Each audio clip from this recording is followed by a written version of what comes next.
غصہ انسان کو تباہ کرتا ہے، اور غصے میں آ کر انسان ایسے ہو جاتا ہے، شیطان کہتا ہے جیسے گیند سے بچے کھیلتے ہیں، میں غصے والوں سے کھیلتا ہوں، غصہ نہیں کرنا۔ فاروق اعظم رضی اللہ تعالیٰ کو غصہ آیا تو ناک میں پانی ڈال دیا، کہا یہیں سے شیطان گھستا ہے۔ اللہ کے رسول علیہ السلام فرماتے ہیں غصہ آئے تو اعوذ باللہ پڑھا کرو، غصہ آئے کھڑے ہو تو بیٹھ جایا کرو، بیٹھے ہو تو لیٹ جایا کرو۔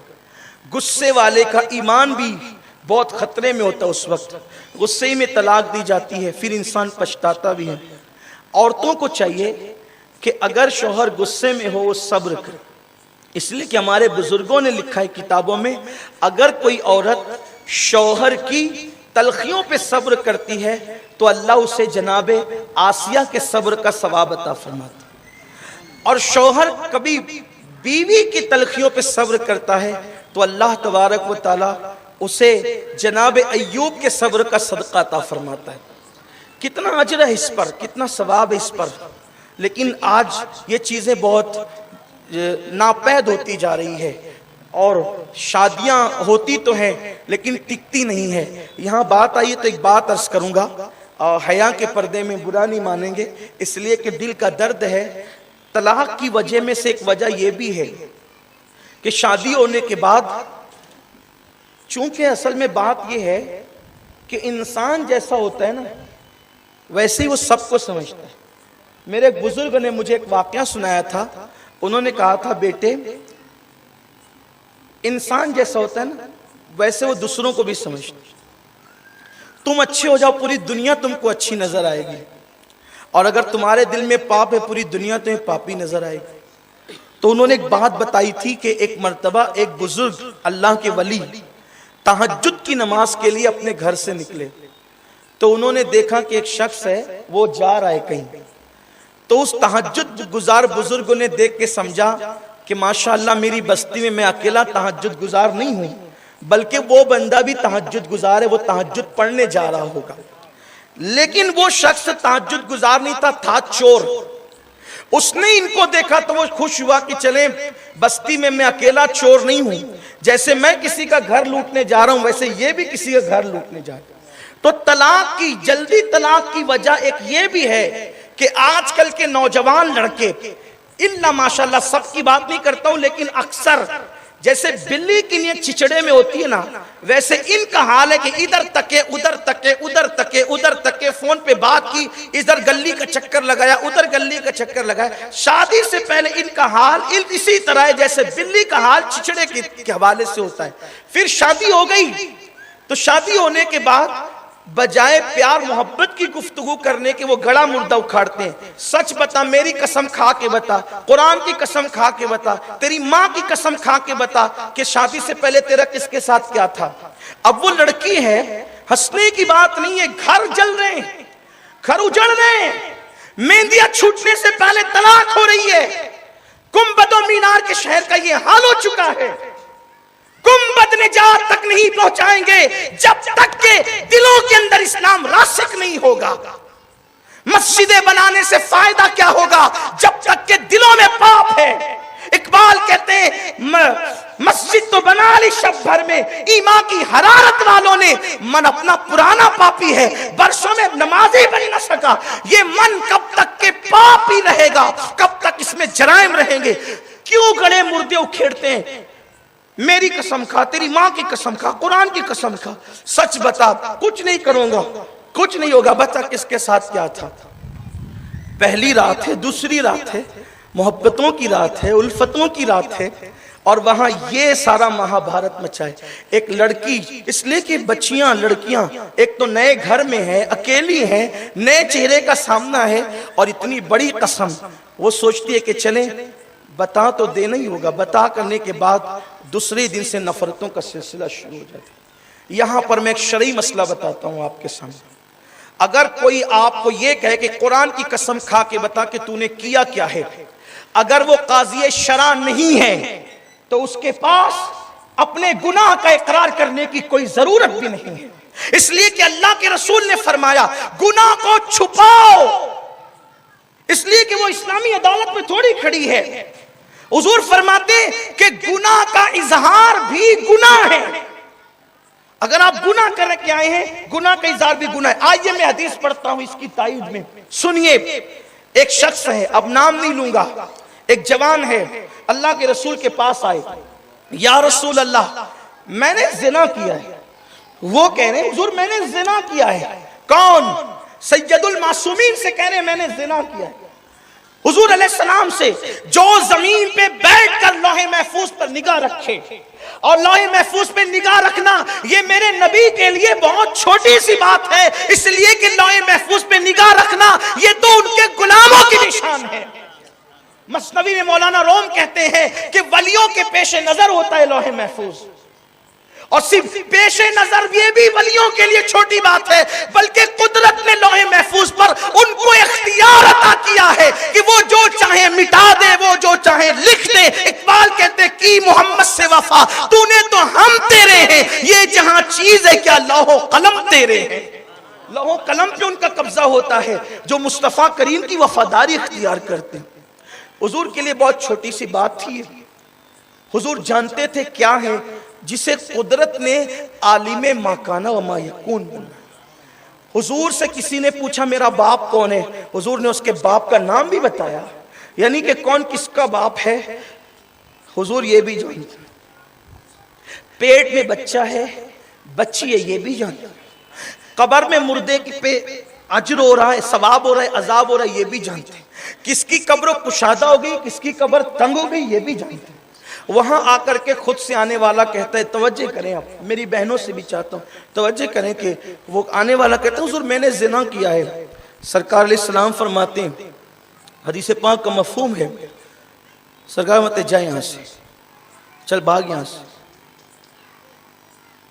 اس نے کہا حضور میں چاہتا ہوں کہ مجھ پہ حد لگا دیں، یعنی اگر اسلامی حکومت ہو تو گناہوں کی الگ الگ سزا، جیسے کسی نے کمارے لڑکے نے زنا کیا تو اس کی سزا جو ہے وہ 100 کوڑے ثابت ہونے پر، لیکن اسلام میں اتنی آسانی سے ثابت نہیں ہوتا ہے زنا، اس کے لیے بہت بڑا پروسیجر ہے، اتنا کہ ہر چیز کے لیے 2 گواہ چاہیے، زنا کے ثبوت کے لیے 4 گواہ چاہیے، پھر 4 میں بھی ایسے نہیں کہ صرف داڑھی والے چلے آئیں تو قبول ہو جائے، نہیں ایسا نہیں، بلکہ وہ لوگ ہوں جنہوں نے خلاف مروت کام نہ کیا ہو۔ خلاف مروت کی تعریف یہ کہی جاتی ہے کہ اس نے کبھی بازار میں بیٹھ کر یعنی ہوٹلوں پہ چائے نہ پی، ہوٹل میں کھانا نہ کھایا ہو، ایسے ہوں۔ پھر اس کے بعد یہ بھی ہے کہ وہ ہر نماز، اگر وہ مسافر نہیں ہے، بیمار نہیں ہے اور مقروض نہیں ہے، قرض والوں کا اس کو خوف نہیں ہے، یہ 3 چیزیں اس کے اندر نہیں ہے تو وہ ہر نماز جماعت کے ساتھ ادا کر۔ اگر وہ جماعت کا عادی نہیں ہے تو بھی وہ گواہی نہیں دے سکتے، مردود شہادت ہے، وہ شہادت کے باب میں ہے یہ بات، مفتی صاحب شہادت کے باب میں یہ بات کہ جو تارک جماعت ہے، جو جماعت مسجد کی حاضری سے محروم ہے اور وہ علل اعلان مسجد میں حاضری نہیں دیتا، اس کی شہادت مردود ہے، نہیں قبول کی جائے گی۔ آپ مجھے بتائیں نا کہ یہ اہل منبر پہ ان کی بات چھوڑ کر میری اور آپ کی بات کرتا ہوں، بولو ہم گواہی دے سکتے کسی کے زنا کی؟ آپ مجھے بتائیں، ہم دے سکتے ہیں؟ اس لیے کہ جماعتیں ہم لوگوں سے بھی چھوٹ رہی ہے، چھوٹتی ہیں۔ وَرْقَوْا مَعَ الرَّاكِعِينَ کی تفسیر کرتے ہوئے مفسرین نے لکھا ہے کہ اس آیت سے جماعت کا وجوب ثابت ہے اور مسجد کی حاضری اسلام کے شعار میں سے ہے۔ اٹھا کر کے دیکھیں آپ فقہاء کی کتابیں، پتہ چلے گا۔ تو یعنی ایسے نہیں کہ چند داڑھی والے جمع ہو کر کے کہ اس نے زنا کر لیا تو اس کو مار ڈالا جائے گا اور کوڑے برسا دیے جائیں گے اور پتھر مار دیے، ایسے نہیں ہے۔ یعنی یہ ہوگا، اب اس کی شرائط اگر پڑھوں تو اس کو کافی ٹائم لگے گا، لیکن ایک اشارہ دے رہا ہوں آپ کو۔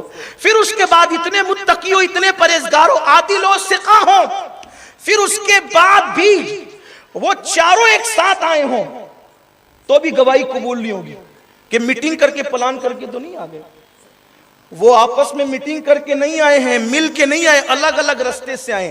پھر اس کے بعد یہ نہیں کہ میں نے ادھر سے جھانکا تھا اور ادھر سے نظر پڑی تھی، یہ نہیں، یہ ہے کہ میں نے ایسے دیکھا جیسے سوئی میں دھاگا دیکھا، تب کسی پر زنا ثابت ہوگا۔ آپ تو زبان اٹھا کے منہ کو تالو سے لگا دیتے، اس کے ساتھ پکڑا گیا اور وہ اس کے ساتھ پکڑا گیا، تہمت ہے یہ۔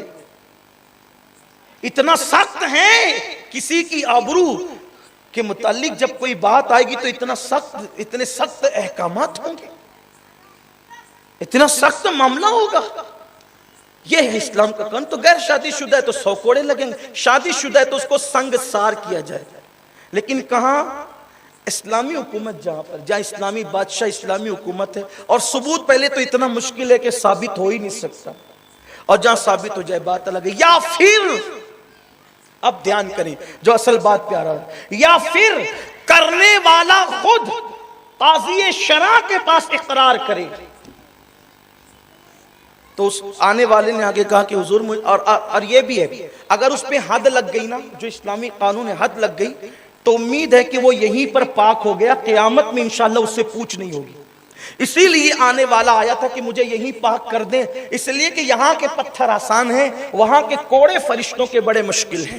تو آنے کے بعد کہا حضور میں نے زنا, کہا چل یہاں سے جا, حالانکہ جانتے سب. پھر کہا حضور میں نے زنا کیا. اللہ کے رسول نے فرمایا اپنے صحابہ سے, دیکھو یہ پاگل تو نہیں ہے, اس پر پاگل پن کا دورہ تو نہیں پڑتا ہے, کہیں پاگل پن کی وجہ سے اس طرح بک رہا ہے کہ میں نے زنا کیا ہے. صحابہ نے کہا حضور نہیں, یہ پاگل نہیں, اس پہ پاگل پن کا دورہ بھی نہیں پڑتا. پھر اس نے کہا حضور میں نے زنا کیا ہے. سرکار نے کہا اس کا منہ سونگو, کہیں شراب کے نشے میں تو نہیں بول رہا ہے, غافل ہو کر کے. منہ سونگا گیا کہ حضور نہیں, یہ شراب کے نشے. چوتھی بار انہوں نے کہا حضور میں نے زنا کیا ہے.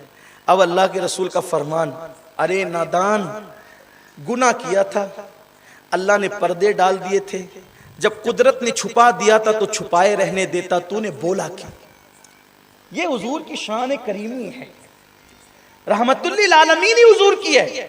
حضور کہتے قدرت نے چھپا دیا تو بھی چھپائے رکھتا. پتہ چلا اگر گناہ ہو جائے, گناہ کا اظہار مت کرو, گناہ کا اظہار بھی گناہ ہے. تو اب اگر کسی کا شوہر کسی سے یہ کہتا ہے, اس کو بلیک میل کرتا ہے کہ بتا کیا تھا, میری قسم کھا, تیری ماں کی قسم کھا, قرآن کی قسم کھا, لڑکی پر کوئی فرض واجب نہیں ہے کہ اس سے جو گناہ ہوا وہ اس کا اظہار کرے. اس لیے کہ اور پھر وہ بھی اس وقت جب کہ اظہار گناہ کرنے سے اب وہ توبہ کر چکی ہے, اب وہ نیا گھر بسا رہی ہے, نئی خوشیاں اس کو مل رہی ہے, اب وہ اقرار کرے گی تو وہ خوشیاں روٹ جائے گی. تو ایسی صورت میں تو اس کے لیے لازم ہے کہ وہ نہ بتائے, انکار کر دے کہ ایسا کچھ نہیں ہے, انشاءاللہ اس پر کوئی گناہ نہیں ہوگا. اس کی وجہ یہ ہے, آپ کہیں گے یہ تو جھوٹ ہو گیا, آپ تو منبر سے جھوٹ کی بات کریں, جھوٹ نہیں ہوا. حضور کی حدیث ہے التائب من الذنب کمن لا ذنب له, گناہ سے توبہ کرنے والا ایسا ہے جیسے اس نے گناہ کیا ہی نہیں ہے. جب قدرت نے فرشتوں کے دفتر سے توبہ کی بنیاد پر گناہ کو مٹا دیا ہے, تب آپ خریدنے والے ہوتے کون ہو؟ اللہ کے رسول فرماتے ہیں جو گناہ سے توبہ کر چکا اس کو گناہ کو یاد مت دلاؤ, آر مت دلاؤ, ورنہ اس وقت تک تمہیں موت نہیں آئے گی جب تک کہ اس گناہ میں مبتلا ہو کر تم ذلیل نہیں ہو جاتے. اس لیے کوئی گناہ سے توبہ کر لے تو اسے عزت دو, اس کو آر مت دلاؤ, اس کو بار بار اس کے سامنے اس کو تانا مت دو. ایک بچی ہے توبہ کر چکی, کیوں کریتے ہو؟ توبہ ہو گئی, معاملہ پاک ہو گیا. بہت سارے ایسی عورتیں ہیں جن کی زندگیاں بڑی پاپ میں گزری, لیکن جب انہوں نے توبہ کی تو بڑی شان والی عورتیں وہ ہو گئی. لیکن میں قوم کی بیٹیوں سے بھی کہتا ہوں کہ خدا کے لیے آپ کی آبرو بڑی قیمتی ہے. آپ کسی کے فون پر, کسی کے زیورات پر, کسی کے تحفے پر اپنی آبرو کا سودا مت کرو. اس لیے کہ فلم کی لڑکی کی زندگی 3 گھنٹے کی ہے. میری بہن تیری زندگی 3 گھنٹے کی نہیں ہے, تجھے تو پوری زندگی جینا ہے. تمہیں تو ہر صبح ہر شام لوگوں کے سامنے آنا ہے, لوگوں کے سامنے اپنی زندگی جینا ہے, لوگوں اپنی زندگی کے مسائل کا مقابلہ کرنا ہے. اگر آپ اسی طرح, اور پھر قدرت نے انتخاب تو کیا ہے نا. میری بہنوں سے میں کہتا ہوں رشتے لیٹ آتے ہیں تو لوگ اتنا گھبرا جاتے ہیں, جبکہ حدیث پاک کا مفہوم ہے کہ درخت کی پتیاں بھی بے جوڑ پیدا نہیں ہوئی.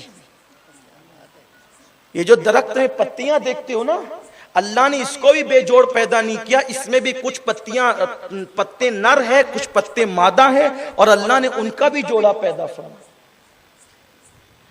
آپ حدیث اٹھا کر کے, اس حدیث میں ہے اللہ نے ہر چیز کو جفت پیدا کیا, یعنی جوڑے سے پیدا کیا. دنیا میں جو مرغیاں ہیں وہ بھی بغیر جوڑے کے نہیں ہیں, دنیا میں جو چونٹیاں ہیں وہ بھی بغیر جوڑے کے نہیں ہیں. تو جس قدرت نے ان مخلوق کو جس کو انسان حقیر سمجھتا ہے جب اس کو بغیر جوڑے کے پیدا نہیں کیا, تم تو اشرف المخلوقات ہو. قدرت نے تمہیں بغیر جوڑے کے کیسے پیدا کیا ہوگا؟ لیکن صبر ہوتا ہے, انتظار ہوتا ہے, زندگی جینے کا کوئی سلیقہ اور طریقہ ہوتا ہے. اگر بات